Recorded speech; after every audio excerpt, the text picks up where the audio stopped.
أفضل حالة الأنثى فيها بتحس بقمة التوازن، حالة السكن والهدوء والأمان الداخلي اللي فيها الأصوات جواكي بيبقى صوتها خافت، وفي نفس الوقت بيبث بداخلك شعور الاتحاد والانسجام، وفيها بتستحضري عالمك بوجهين، عالمك الدنيوي وعالمك السماوي، والأفكار بينهم مش بتتماهى، وكأن بينهم برزخ، وانت قادرة تمتلك العالمان بداخلك وتطلع عليهم.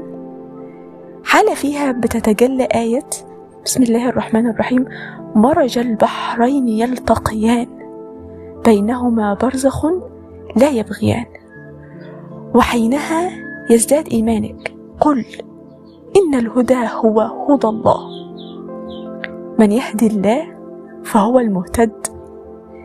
تلك الحالة يختفي فيها الخوف، فقط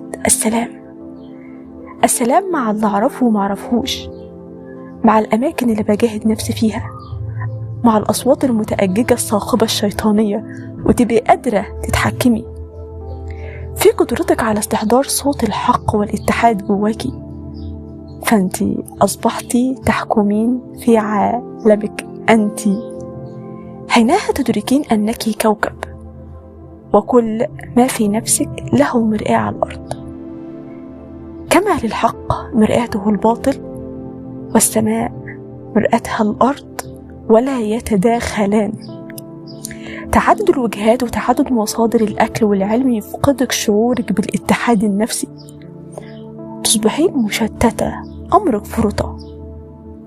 أولا أنت محتاجة تعرفي أنك مش جسمك، وبداخلك عالمك أنت وليس خارجك، وملكة أنك تسمعي السمع اللي فيه بتتساءلي وتتأملي وتحللي وتعقلي اللي بتدخليه لنفسك، واللي أساسها وجهتك الوحيدة فقط.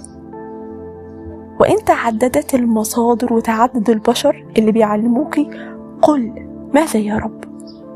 إني وجهت وجهي للذي فطر السماوات والأرض حنيفا وما أنا من المشركين.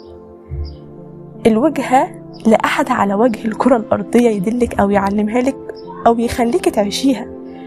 الوجهة بتتجلى فيها إرادتك الحقيقية، فلعل التشتت والضيق والألم والمعاناة اللي بتعيشيها أساسها عدم الاتحاد النفسي، واللي بيجي من تعدد الوجهات. وجهتك لله الأحد، وأسوأ شيء يمنعك إنك تعيش الحالة دي وضعك لمعلومات البشر حطوها لك عن الله. نحن ندرك الله بالسمع والبصر والفؤاد، فتلك الغشاوة اللي بتبقى عليهم من أفكار ومعلومات البشر حطها وانت تبنتيها.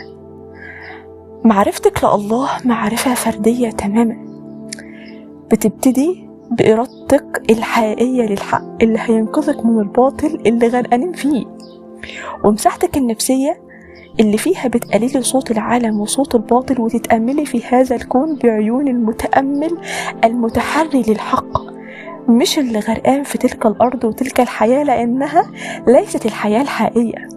ووعد الله حق، إن عدتم عدنا، فالأمر ليكي، إلا من أتى الله بقلب سليم.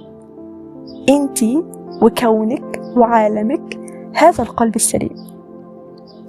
نتقابل في قعدة تانية. سلام.